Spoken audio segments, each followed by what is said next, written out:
வல்லப கணபதியே, வரம் தரும் கணபதியே, விக்னேஸ்வரனே போற்றி போற்றி. கடவுள் டிவி நேயர்களுக்கு ரேகாமணியின் அன்பு வணக்கம்.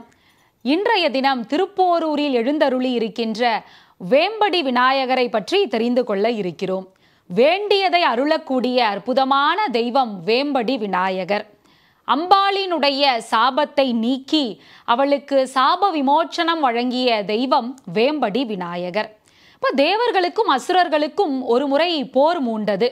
அந்த போர்ல அசுரர்கள் தீவிரமா போரிட தேவர்களால அவர்களை எதிர்கொள்ள முடியவில்லை.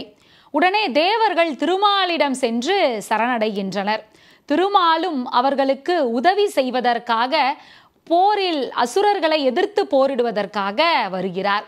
அசுரர்கள் எல்லாம் அவருடைய பிடியில் சிக்கி மாண்டு விட்டனர். இப்போ ஒரு அசுரன் மட்டும் அங்கிருந்து தப்பி பிழைத்து பிருகு முனிவரிடம் சென்று சரணடைகிறான். பிருகு முனிவர் அவனை ஏற்றுக்கொள்ள தயாராக இல்லை.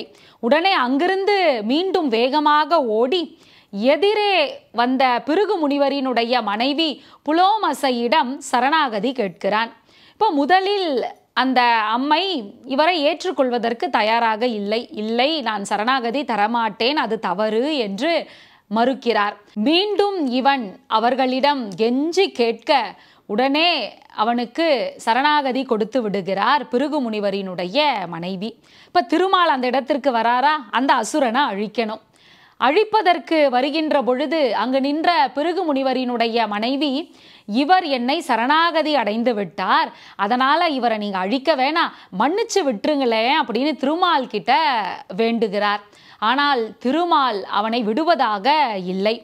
உடனே அதற்கு பிருகு முனிவரினுடைய மனைவி, அவர் என்னை நம்பி வந்து விட்டார், அவரை நீங்கள் அழிப்பதாக இருந்தால் முதலில் என்னை அழித்துவிட்டு பிறகு அவரை அழிக்க வேண்டும் அப்படின்னு சொல்றாங்க. சரி, இப்படி சொன்ன பிறகாவது திருமால் அவரை மன்னித்து விட்டு விடுவார் அப்படிங்கிற ஒரு நினைப்பில் பிருகு முனிவரினுடைய மனைவி இவ்வாறு சொல்ல, கோபப்பட்ட திருமால் தன்னிடம் இருக்கின்ற சக்ராயுதத்தை பயன்படுத்தி முதலில் பிருகு முனிவரினுடைய மனைவியை வீழ்த்தி விடுகிறார். அதன் பிறகு அந்த அசுரனையும் கொன்று விடுகிறார். இப்போ இந்த சூழல் இங்க நடக்க இந்த நிகழ்ச்சி பிருகு முனிவர் கிட்ட அங்க இருக்கின்ற அந்த மனைவியினுடைய தோழிமார்கள் எல்லாம் சென்று சொல்ல பிருகு முனிவருக்கு ரொம்ப கோபம். வேகமா வராரு அந்த ஆற்றங்கரைக்கு.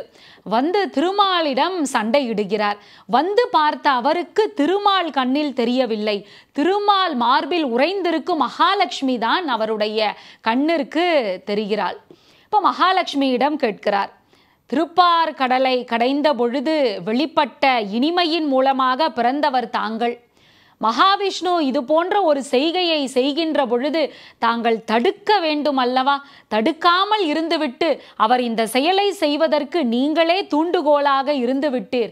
அதனால் மரமாக நீங்கள் நின்ற காரணத்தினால் கசப்பு மரமாக ஆக கடவாய் அப்படின்னு சாபம் கொடுத்துடுறாங்க மகாலட்சுமிக்கு. மகாவிஷ்ணுவுக்கு 10 ஜனனம் எடுக்குமாறும் சாபம் கொடுத்துடுறாங்க. இப்போ மகாலட்சுமிக்கு ரொம்ப வருத்தம். தன்னுடைய கணவர் மகாவிஷ்ணுவிட்ட முறையிடுறாங்க, இதற்கு என்னதான் தீர்வு, சாப விமோச்சனம் எனக்கு கிடைக்க வேண்டும் என்று.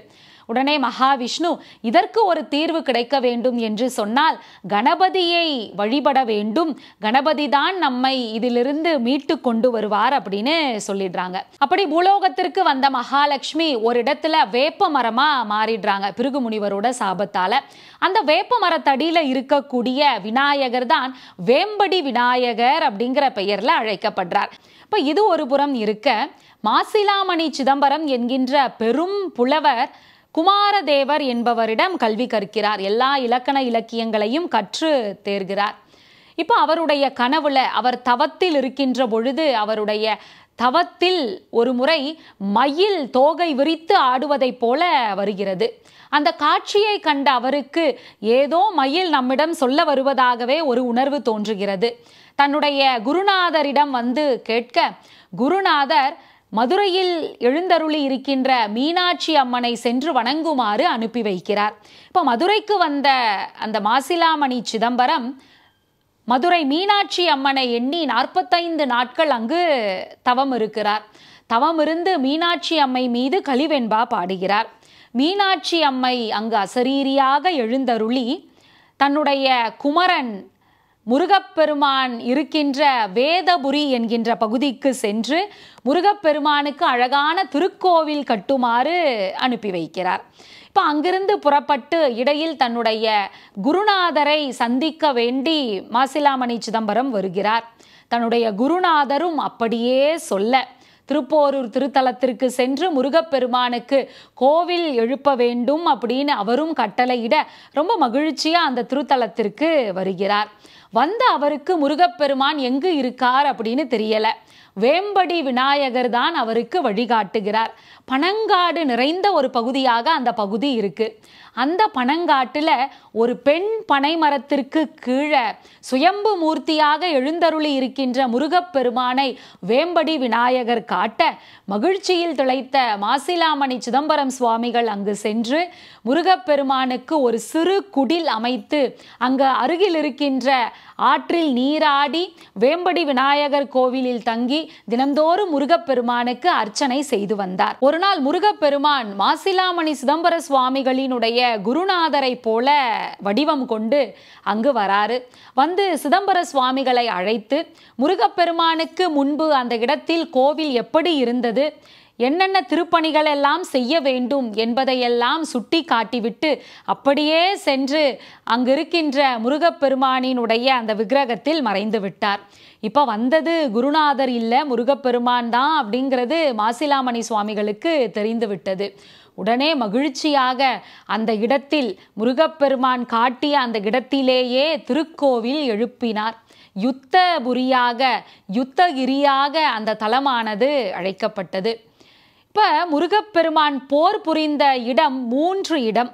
ஒன்று கடலில் போர் செய்த இடமானது திருச்செந்தூர் திருத்தலமாகவும், நிலத்தில் போர் செய்த இடமானது திருப்பரங்குன்றம் திருத்தலமாகவும், விண்ணில் போர் செய்த இடமானது திருப்போரூராகவும் பார்க்கப்படுகிறது. மாயையை அழித்த இடமாக திருச்செந்தூரும், கண்மத்தை அழித்த இடமாக திருப்பரங்குன்றமும், ஆணவத்தை அழித்த இடமாக திருப்போரூரும் பார்க்கப்படுகிறது.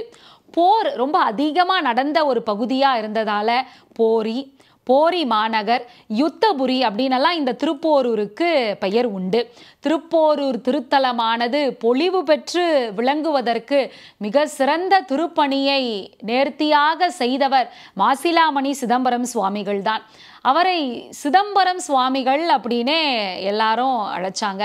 அந்த அளவிற்கு முருகப்பெருமான் மீது தீவிரமான பக்தி கொண்டவர் அவர். அந்த பக்திக்கு வழிகாட்டியவர் ஸ்ரீ வேம்படி விநாயகர்.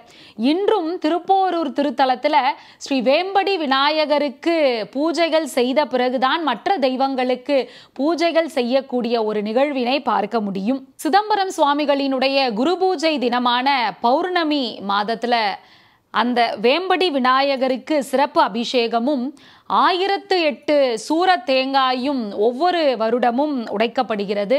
அன்றைய தினம் அன்னதானமும் மக்களுக்கு வழங்கப்படுகிறது. கந்தவேல் திருக்கோவிலுக்கு சென்று அவரை வணங்குவதற்கு முன்பு ஸ்ரீ வேம்படி விநாயகரை வணங்கிவிட்டுத்தான் கந்தபெருமானை வணங்க வேண்டும் என்கின்ற நியதியும் கடைபிடிக்கப்படுகிறது. இப்படி திருப்போரூரில் எழுந்தருளி இருக்கின்ற கந்தனை நமக்கெல்லாம் காட்டியவர் ஸ்ரீ வேம்படி விநாயகர். அவரின் அருள் அனைவருக்கும் நிரம்ப கிடைக்க வேண்டி இன்றைய தினம் நிறைவு செய்து கொள்வோம். மீண்டும் நாளை வேறொரு தளத்தில் எழுந்தருளி இருக்கின்ற விநாயக பெருமானின் பெருமைகளை பற்றி தெரிந்து கொள்வோம். அதுவரைக்கும் உங்களிடமிருந்து விடைபெறுவது ரேகாமணி. நன்றி, வணக்கம்.